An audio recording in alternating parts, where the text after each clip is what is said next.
Portuguese విశేషాలు. భారత నుండి వీరు సుగంధ ద్రవ్య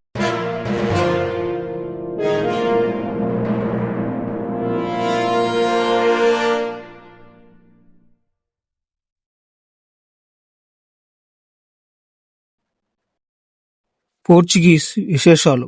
భారత నుండి వీరు సుగంధ ద్రవ్యాలు, మిరియాలు ఎగుమతి చేసేవారు.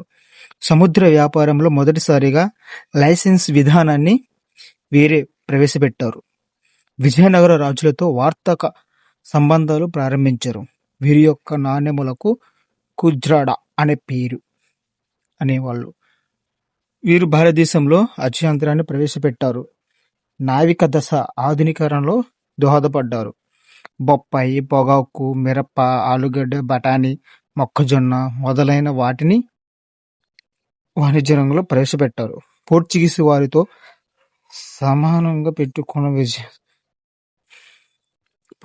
వారితో సంబంధం పెట్టుకున్న విజయనగర రాజు వీర నరసింహరాయలు, శ్రీకృష్ణదేవరాయలు, ఎస్కేడివి.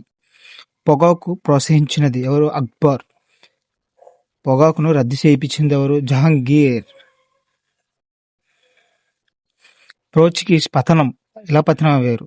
1613లో బ్రిటిష్ సైన్యాధిపతి థామస్ బెస్ట్ సూరత్ వద్ద పోర్చుగీసు వారిని ఓడించాడు.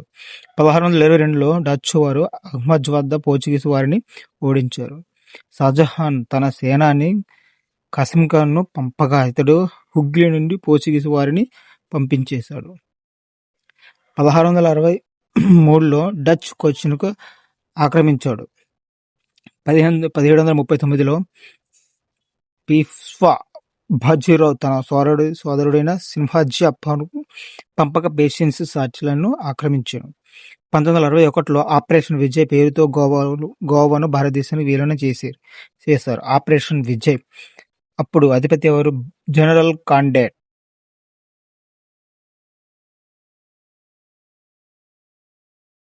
డచ్ వారు హాలండ్, నెదర్లాండ్ ప్రజలు. 1602లో మార్చి 20న డచ్ ఈస్ట్ ఇండియా కంపెనీ స్థాపించింది. మార్చి 20న 1602. దీని అసలు పేరు యుఓసి వెనిగ్రిండిల్ ఆస్ట్రేజ్ కంపెనీ. ప్రధాన కేంద్రం నాగపట్నం నుండి 1690లో.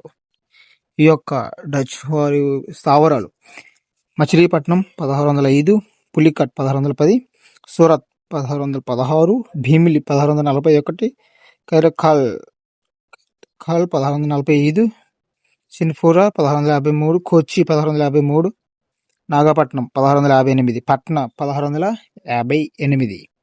1628 డచ్ అంబోయానా యుద్ధం బ్రిటిష్ వారిపై ఓడించింది. 1658లో డచ్ శ్రీలంకలో పోర్చుగీసు వారి నుండి ఆక్రమించారు. 1782లో ఆంగ్లేయులు శ్రీలంకకు డచ్ వారి నుండి ఆక్రమించారు. డచ్ ఈస్ట్ ఇండియా కంపెనీ మొదటి గవర్నర్ విక్టర్ బోట్. కోస్తాంధ్రలో డచ్ వారిని ఒలధుల అనేవారు. 1759లో చిన్సూరా బేతర యుద్ధంలో రాబర్ట్ క్లైవ్ డచ్ వారిని ఓడించారు. దీంతో డచ్ భారత్ నుండి ఇండోనేషియాకు వెళ్ళిపోయింది. యూరోపియన్ల వర్తకాన్ని సుగంధ ద్రవ్యాల నుండి ఇతర వస్తువులను మళ్లించిన ఘనత డచ్ వారికే దక్కుతుంది. డచ్ వారు నిర్మించిన కోటలు: ఫోర్ట్ గెర్లియా పులికట్ దగ్గర, fort David Tamil Nadu, fort Gustavus Bengal చిన్స్పూర్లా.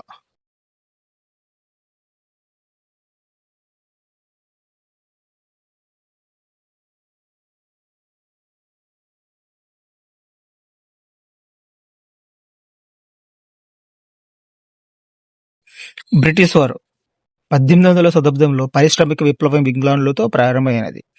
వీరు భారతదేశానికి వచ్చిన 3వ ఐరోపా వాసులు. 1600 డిసెంబర్ 31న ఇంగ్లీష్ ఈస్ట్ ఇండియా కంపెనీ భారతదేశానికి వచ్చింది. 1600 డిసెంబర్ 31న. ఓకే. కంపెనీకి మరో పేరు merchant of advisers, John Company కూడా అంటారు. ఈ కంపెనీ మూలధనం 70,000 పౌండ్లు. కంపెనీ ఏర్పడడానికి కారణమైన చట్టం రాయల్ చార్టర్.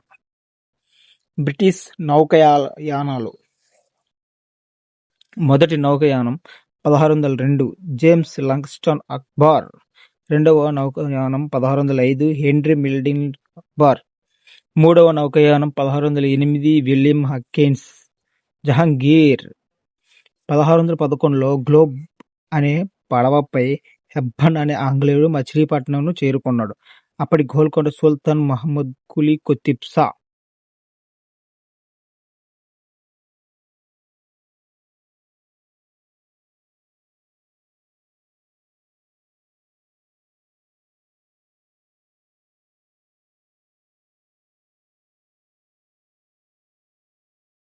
1613లో థామస్ బెస్ట్ అనే ఆంగ్ల సైనికాధిపతి పోర్చుగీసు వారిని తదిపతి నది తీరంలో స్వాహివి అనే యుద్ధంలో ఓడించారు.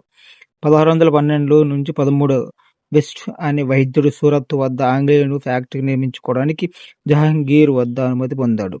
1615లో బ్రిటిష్ రాజు మొదటి జేమ్స్ తన రాయబారిగా సర్ థామస్ జహాంగీర్ ఆస్థానానికి పంపాడు. ఇతడు 1619లో అన్నే అనే భావంలో ఇంగ్లాండుకు వెళ్ళిపోయాడు. 1621లో ఆంగ్లేయులు పుల్లిక్కట్ వద్ద స్థావరాన్ని ఏర్పాటు చేశారు. 1626లో గోవా వద్ద వర్తక కేంద్రాన్ని ఏర్పాటు చేశారు. 1633లో బాలషోర్ వద్ద వర్తక కేంద్రాన్ని చేశారు. 1636లో బ్రిటిష్ వారికి స్వేచ్ఛగా వ్యాపారం చేసుకునే హక్కు ఆంధ్రలో ఉందని అబ్దుల్ కుతుబ్ షా అనుమతించాడు. 1639లో చంద్రగిరి పాలకుడు 3వ వెంకటపతి రాయలు మద్రాస్ పట్టణాన్ని ప్రాణిస్టే అనే ఆంగ్లేయులకు ఇచ్చివేశాడు. Thank you so much for watching. Please do subscribe my channel. Thank you.